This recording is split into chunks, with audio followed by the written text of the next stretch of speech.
I guess it came as a surprise to me that this had become a kind of ancient history that fascinated people, that the 80s were a time that need explanation now.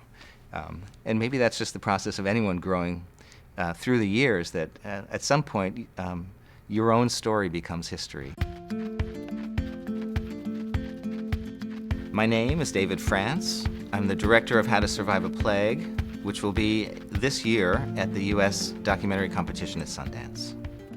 How to Survive a Plague is a documentary about the efforts of a number of activists and researchers to try to find the drugs that were going to stop HIV from being an almost always fatal disease. It's a verite documentary for the most part, of this really heroic story on everybody's sides, from the patients, people with HIV who are struggling to try to save their own lives, and the scientists and doctors who they encountered at first and did battle with at first, on the assumption that they were uncaring and incapable of the feeling of urgency that was going to be necessary to bring about that change. It wasn't until 1987 that AIDS treatment activism really took hold in the formation of ACT UP in New York.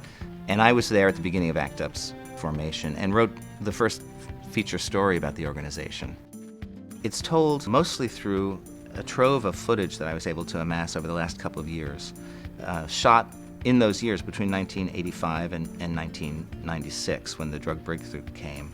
And it's hard to remember what it looked like, even for those of us who were there, what it looked like to see sidewalks filled with young people in wheelchairs and leaning on buildings and trying to find the strength to get to the curb to hail a cab.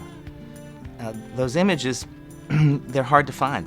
They don't exist. And I've spent the last 3 years looking for just the footage of the New York that I remember seeing. And I found a small corner of it that I was able to incorporate into How to Survive a Plague.